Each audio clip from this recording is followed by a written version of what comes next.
Hello बच्चों, आप लोगों के एग्ज़ाम बहुत नज़दीक आ चुके हैं। आप लोगों को बहुत मेहनत करनी है, लेकिन अपनी सेहत का भी ध्यान रखना है।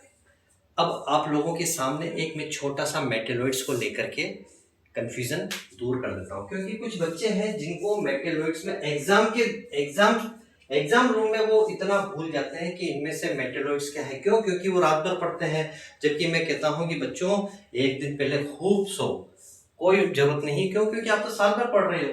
तो अगर आप फिर भी कन्फ्यूज़न रहता है, तो अगर आप पढ़ते हो तो आपकी क्या है, नींद पूरी नहीं हो पाती है।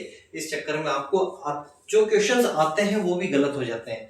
तो आप लोगों को क्या करना है, मेटैलोइड्स से रिलेटेड अगर कोई क्वेश्चन आ जाता है तो एक छोटी सी ट्रिक याद रखनी है। इसके बाद आपका मेटैलोइड्स से रिलेटेड कोई क्वेश्चन गलत नहीं होगा।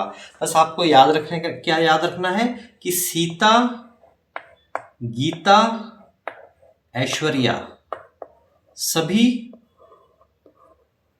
टिपोणे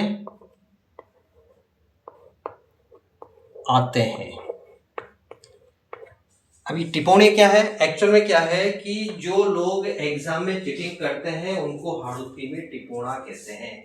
तो एक चाय की दुकान है जहां पर ये चाय पीने जाते हैं, तो उसका मित्र उससे पूछता है कि तेरी दुकान पर कौन कौन आता है। तो वो बोलता है कि सीता, गीता, ऐश्वर्या, ये तीनों जो है ये सभी। तो सीता, गीता, ऐश्वर्या सभी टिपोणे आते हैं।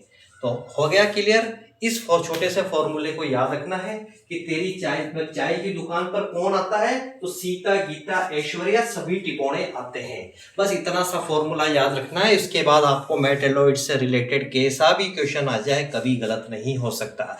मैं आपको यहाँ पर थोड़ा सा विस्तार में बता देता हूँ कि SI मतलब सिलिकॉन, G मतलब जर्मेनियम, S मतलब आर्सेनिक, SD मतलब एंटीमनी, T मतलब टेलुरियम, PO मतलब पोलोनियम और AT मतलब एस्टेटाइन।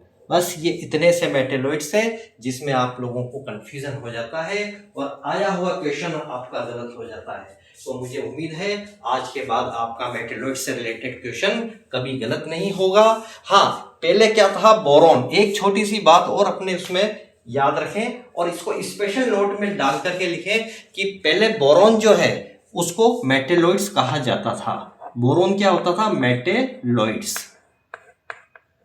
लेकिन आजकल एनसीईआरटी ने बोरॉन को क्या बोल दिया, अब ये मेटैलोइड्स नहीं है। आजकल बोरॉन को एनसीईआरटी नॉन मेटल्स लिखती है, यानी बोरॉन जो है वो नॉन मेटल्स में माना जाता है। इसलिए अगर इससे रिलेटेड क्वेश्चन आ जाए तो कभी गलत नहीं करना, क्योंकि बोरॉन जो है वो क्या है, अब नॉन मेटल, ना कि मेटैलोइड्स। ओके, अगर अच्छा वीडियो लगे तो सब्सक्राइब करें, ज़्यादा से ज़्यादा लाइक करें और अपने दोस्तों को शेयर करें ताकि सभी को इसका फायदा मिल सके।